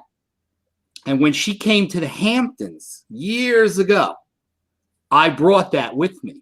And I took it out of the frame. I walked up to her. She was sitting there. She was, you know, talking to people, signing autographs. And I walked up and I'm like, would you do me the honors of signing this? I said, Kenny, believe it or not, he's a friend of mine, and he gave me this. And she's like, she gets all like wispy. She's like, every time I see that, she goes, I want to cry. She goes, it's one of the best things ever created. Yeah. And we took it out, went in her trailer, took it out of the frame, and she signed it, and I put it back together again. Nice. It's totally awesome. Yeah, that's really great. cool. I have like 7 or 8 pieces of his work. That's nice. Yeah, and every time I hang see those up, man. You can't hide those. Whenever every year he goes to SEMA, and he usually is hanging out like at the House of Color booth or something, or PPG, either one. And you look at the line of people waiting to meet him. It's all older people. The younger people are like, who's that dude? Yeah. They don't know. They just don't know. They don't get it. That was the funny because with my buddy, with Ed Roth, he goes, "Who's that old guy?" And I said, "That's Big Daddy." I was like, "Holy shit!" You know, it's like he's like, "Okay, whatever." I was like, "Fuck, dude, it was crazy." Yep. Every year, I look forward to seeing him at that show. Yeah, it's like I went to a body supply, the body trade show in Jersey with a friend of mine a couple of years, probably about 6 years ago, and they have all the booths set up. You know, they got the frame tables, and Mohawk had the lifts, and in the middle of the floor was this like tiki hut, beach hut thing. And I'm like, what was that? Sell margaritas? No, it was Perowitz. Was at that was his booth, and there was nobody there. And I walked up to him And I introduced myself. I said, dude, I've been following your work for years, the motorcycles. And he autographed a bunch of stuff. I got a poster here somewhere. It's because I think he was associated with maybe PPG. Was he a PPG or House of Color? PPG probably, or House of Color, either Same one. thing. He's like, I'm like, where is everybody? He says, listen, dude. He goes, I don't know. He goes, it's a younger crowd. He says, you got to be the right age to know who I am. I said, what a shame. I said, because these younger guys who are coming up, there's a lot of talent out there. They should be studying you, and what you did and do, But yeah, that's crazy. Eddie, Hey guys, I'm gonna bail because I want to get to bed because I got to drive home tomorrow. all right. where are you now? You got my In Syracuse. Oh, that's right. You told me that. Jim, you got my number? You want my number or what? I got it someplace because I bought the torque wrenches off you a while back. Yeah. I mean, If not, I'll send you an email or I'll go through Ray or something like that. Okay. Yeah, or I can just give it to you. If you want the number, you can write down. No. Brian's number's everywhere. I see it by the cereal aisle in the supermarket. I get Brian's number. Yeah, Brian, go ahead. Come on, Ray. Yeah. Give him your number. Brian, give me another. 301 219 7875. Now you're gonna get a bazillion calls. It's okay. That'd be Not great. from me. Don't worry. I got no money. Thank you, like Carl. The hell is Carl doing? Carl's got another number on Audible. I want to dial. I put that back to him earlier. 8, All right, guys. See ya. See ya. Thanks. Hey, give me a call, no problem. Cool. Hey, today, I listened to the Zepp channel the whole way to Fort Myers Is that great? and the whole way back. Excellent. And it was great hearing some songs that I got to be honest with you, I either don't remember them or never heard them. Deep tracks. I'm telling you, I've been meaning to tell you about that for weeks, but I'm not in the car that much. So that was really, really cool. yeah. So I had, because today was a long drive. And then on the way back, I get a phone call, and believe it or not, these scammers, they're starting to get a little smart. The caller ID came up on the center stack on the truck because I had the phone plugged in that it said Washington, D.C. So I answered, hello. And you get the recording that, right away it's a scam, that your social security number's been compromised and So I'm like, oh, great. Okay. Let me play with this guy. So I hit 1 and about 15 seconds later, this guy comes on, and I actually was totally calm. And, he started asking me some questions, and I'm like, yeah, I said, now this is all I need. I said, I got to deal with this virus problem, and business isn't good. And just 3 weeks ago, somebody stole my credit card information, and they rung up a $5,000 bill on my American Express. I said, so yeah, this is par for the course. So this dude thought I was totally sincere. Yeah. So he's like, he goes, let me check the records. And he goes, what's your social security number? So I give him a fake social security number. Yeah. And then he asks me for my zip code, and I give him a fake zip code. And then he goes, hold on. Yeah, I see it in your file. Yes, your American Express was compromised here. Yeah. We keep records of all of this stuff. And I'm like, I'm glad somebody does. So I kept this dude on the phone. He wanted to know, did I have a piece of paper to write something? Yeah, absolutely I do. Sure. Yeah, we could do that. So he starts handing me all kinds of information. I kept him on the phone a good 15 minutes. Wow. And then I finally said to him, because I wanted to get back to listening to Led Zeppelin. And I'm like, dude, you need to get a new routine. I said, because your shit is definitely not good enough. Take your fake Social Security office bullshit and stick it in your fucking foreign ass. Unbelievable. I had to have so much restraint. Oh yeah. To play the part of the victim. Right. But I had this dude, he's got his little script and the whole 9 yards, and he just kept going bullet point after bullet point after bullet point, and I answered them honestly and calm and Yeah. concerned sounding, the whole deal. And then finally, I was like, "Go fuck yourself." I'd say to him, "Hey, listen, can I give you my credit card number so you can clear this up for me? Yeah. Because I keep getting these Matco bills, and I don't know what the hell that's all about. Pissing me off." Unbelievable. That was great. I felt so good after that. I was vindicated. Yeah. But the problem is people fall for that crap. I know they do. Oh, yeah. Yeah, they do.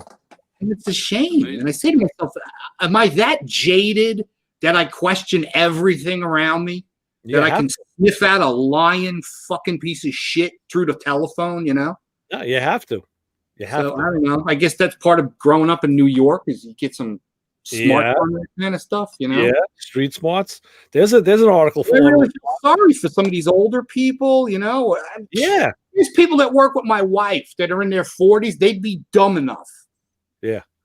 As a matter of fact, there was an IRS thing going on years IRS ago. big. Well, now they're doing COVID-19. They're like calling elderly people, like your grandson or granddaughter's in the hospital, and they need a ventilator, and we need a credit card number so we can put them on it now because it's critical. Yeah. And a lot of people will give them that information. I mean, A woman my wife works with, she gave up $4,000.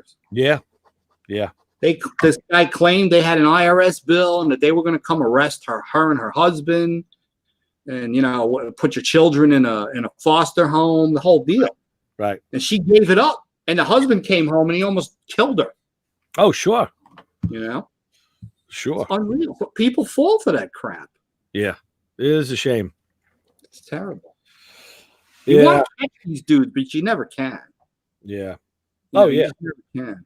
Listen, how about you meet me? I meet you so I can give you I'll give you cash because I don't have a credit card, but I withdrew money out of the bank and I'd like to meet you and just expedite this, Right.